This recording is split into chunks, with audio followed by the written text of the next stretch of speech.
Welcome back. Pakistan पहला टी20 हार गया। पाकिस्तान और न्यूजीलैंड के दरमियान जो टी20 खेला गया वो पहला टी20 पाकिस्तान हार गया और बहुत बुरे तरीके से हारा। पाकिस्तान ने वो मैच 9 विकेट से हारा और इंग्लैंड जो न्यूजीलैंड की टीम थी उन्होंने पाकिस्तान को पहले 91 रन पे ऑल आउट किया और फिर उसके बाद वो टारगेट आके 9 ओवर्स में आके वो चेस कर लिया। तो अब डिबेट यहाँ पर ये स्टार्ट हो गया अगेन के उस चीज को आप इस तरीके से भी देख सकते हैं कि मैं उस चीज को एक कहता हूँ कि कहीं ना कहीं से वो पीआर कंपनीज उठ पड़ती हैं और कुछ जो जर्नलिस्ट उठ पड़ते हैं, कुछ फिर फैन क्लब्स उठ पड़ते हैं और फिर कुछ जो फ्रेंचाइजीज के फैंस होते हैं वो भी आके इस चीज में अपना हिस्सा डालते हैं। वो शुरू हो जाती है कि बाबर और रिजवान के बिना पाकिस्तान क्रिकेट टीम कुछ नहीं, वो पाकिस्तान की बैटिंग में सब कुछ है। देखें टी20 आए की हद तक मैं बात करूंगा तो ऐसा नहीं है। देखिए उनके होते हुए भी हमने पिछले कुछ अरसे में अगर लास्ट 2 ईयर्स में हम टी20 आए देख लें तो हमने किसी भी टॉप रैंक साइड को अगर उनकी फुल स्ट्रेंथ हो तो हमने उनको नहीं हराया। तो ये भी एक फैक्ट है कि और उन 2 सालों में वो सारे टी20 खेले भी।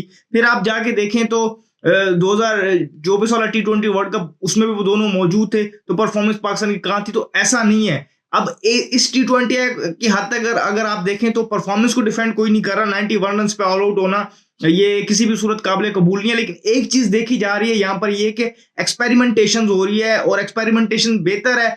बायलेटरल में अगर आप बायलेटरल सीरीज हार भी जाते हैं तो एक्सपेरिमेंटेशन बेहतर होती है यहाँ पर। अगर आप अपने कॉम्बिनेशन बनाना है, अगर आपने आगे 2026 के टी20 वर्ल्ड कप के लिए, तो वो बेहतर है। अब यहाँ पर कुछ लोग आपको जिस तरह मैंने आपको बताया कुछ जर्नलिस्ट बढ़ चढ़ के इसमें हिस्सा ले रहे हैं, कुछ फैन क्लब्स ले रहे हैं। उनको एक साइड पर रखकर अगर आप इस चीज को देखें, अगर आप उनको ये बताएं सबसे पहले तो उनको उनकी इस प्रोपेगेंडा का जवाब दें कि उनके होते हुए कभी नहीं होता। तो जब पाकिस्तान ने लास्ट न्यूजीलैंड टूर किया था तो बाबर आजम ने वहां पर रन किए थे, लेकिन पाकिस्तान वहां पर रिजल्ट क्या आया था, 4-1 पाकिस्तान वो सीरीज हार के आया था। तो ऐसा नहीं था कि उनके रन करने से पाकिस्तान जीत रहा था और ऐसा भी नहीं है कि वो हर जगह रन कर रहे थे। आज की तरह जिस तरह एक न्यू बॉल के साथ जो स्पेल हो रही थी ऐसी अगर टेस्टिंग कंडीशंस आ गए तो उसकी हवाले से भी आप देख लें तो पाकिस्तान ने जो होबार्ट में जो अभी रिसेंटली कंक्लूड हुई थी, पाकिस्तान ऑस्ट्रेलिया का टूर किया था जहां पर टी20 सीरीज में, तो वहां पर होबार्ट में पाकिस्तान 117 पे आउट हुआ था। वहां पर दोनों मौजूद थे। फिर एक 7 ओवर्स का रेन रिड्यूस मैच था, वहां पर भी पाकिस्तान जो ब्रिस्बेन में था गाबा में, वहां पर पाकिस्तान सिर्फ 69 रन मैनेज कर पाई थी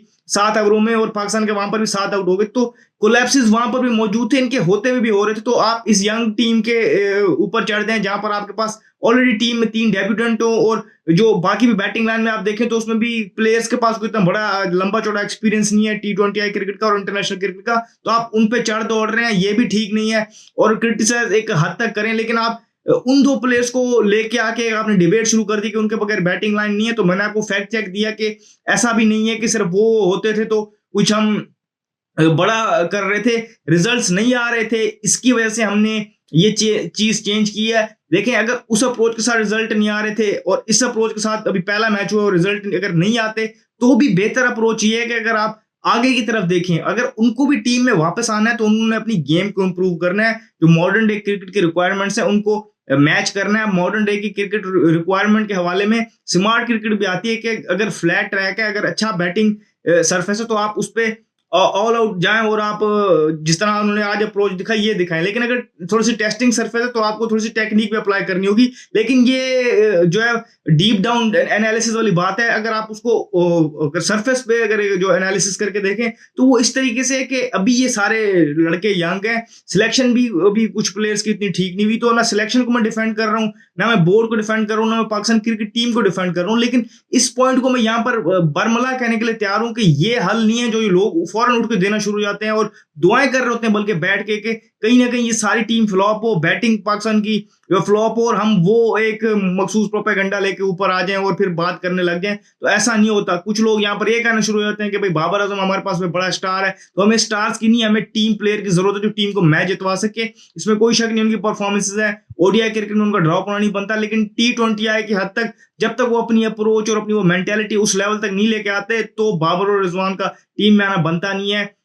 लॉन्ग स्टोरी कट शॉर्ट यही है, पाकिस्तान ने बुरा खेला, ठीक है, तनकीद करें, लेकिन उसका हल ये बिल्कुल भी नहीं है कि अगर आपने 2 स्टेप अहेड लिए हैं आप 4 स्टेप पीछे चले जाएं। आपके पास 25 टी20 हैं 2026 के टी20 वर्ल्ड कप तक, आप उसमें एक्सपेरिमेंटेशन करें, प्लेयर्स को ट्राई करें। बायलेटरल सीरीज होती इसलिए कि आप एक्सपेरिमेंटेशन करें, जीत हार उसमें इतनी मैटर नहीं करती। लेकिन आप एक जब 2026 का टी20 वर्ल्ड कप आए तो आपके पास 15 का स्क्वाड मौजूद हो जहां पर आपको पता हो कि आपके इसमें से 11 कौन से हैं और उनके बैकअप के प्लेयर कौन से हैं। तो इस तरीके से बायलेटरल चलती हैं। तो अगर इस अप्रोच को लेके चलेंगे तो ही पाकिस्तान क्रिकेट आगे बढ़ेगी। पीछे अगर देखेंगे तो उसका कोई हल नहीं है। इस वीडियो में फिर वक्त इतना ही, मुझे दीजिए इजाजत, शुक्रिया, अल्लाह हाफिज।